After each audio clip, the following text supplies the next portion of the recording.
Un hebdomadaire britannique annonce une fécondation sans spermatozoïdes. Ce serait le produit, entre guillemets, d'une manipulation plutôt hasardeuse conduite par un biologiste parisien. Explication Jean-Daniel Flézaquier.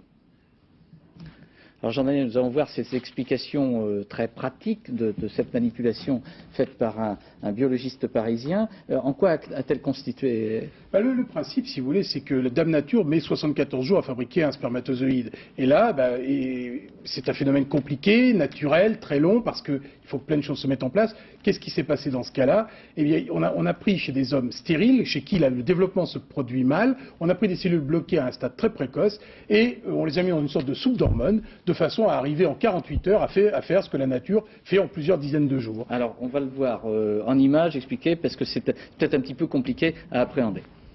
Pour faire un spermatozoïde, la nature met du temps. Entre la cellule souche de départ dans le testicule et le produit fini, il va s'écouler 74 jours. Mais il y a des hommes chez lesquels le processus se bloque presque au départ. Ils sont donc stériles. Une équipe de biologistes européens a décidé de court-circuiter la nature. Ils ont pris une de ces cellules bloquées, l'ont plongée pendant 48 heures dans un bain d'hormones et ont obtenu un précurseur du spermatozoïde, ce qu'on appelle une spermatide ronde. Injectée dans un ovule, elle a permis à une femme d'accoucher de jumeaux. Le taux de réussite est très faible, à peine 10%, et cette méthode, qui accélère des phénomènes naturels de façon importante, pose beaucoup de questions. La technique est assez compliquée, les résultats sont imprévisibles, et on a quelques cas seulement, donc il faut peut-être atteindre d'autres résultats pour pouvoir en dire plus. Et vous êtes inquiet ou optimiste quand vous développez des techniques comme ça? Je suis en même temps inquiet et optimiste. Mais beaucoup de scientifiques se disent, eux, franchement inquiets. Alors, inquiétude, et c'est assez hasardeux, je disais tout à l'heure. Oui, parce que depuis quelque temps, on voit fleurir ces méthodes de procréation assistée un peu bizarres, qui sont elles aussi très hasardeuses. Vous savez qu'en dehors de la méthode naturelle, que je ne vous réexpliquerai pas ici, il y a 23 façons de faire des enfants. 23 façons aujourd'hui, il y a une véritable explosion des techniques de biologie, ce qui fait qu'il y a une offre considérable, et de l'autre côté, il y a une demande aussi considérable. Parce que les couples qui avaient un désir d'enfant, maintenant pensent plutôt en termes de droit à l'enfant. Les biologistes leur montrent qu'on peut tout faire, qu'on peut a priori guérir théoriquement toutes les stérilités, et bien pourquoi pas y avoir droit soi aussi.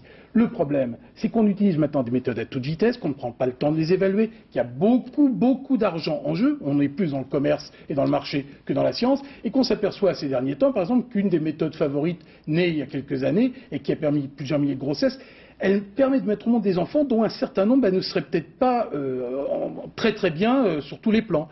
Le problème, c'est qu'on se rend compte maintenant, une fois que les enfants sont arrivés, il aurait été beaucoup plus intelligent peut-être de prendre le temps de mesurer ce qu'on faisait et de s'apercevoir qu'on peut avoir des anomalies avant que ces enfants naissent. Et aujourd'hui, c'est devenu une véritable folie et beaucoup de pays, notamment des pays du Golfe, sont prêts à payer des fortunes pour acheter ces scientifiques comme on achète des footballeurs pour aller développer ces méthodes chez eux. Merci Jean-Daniel.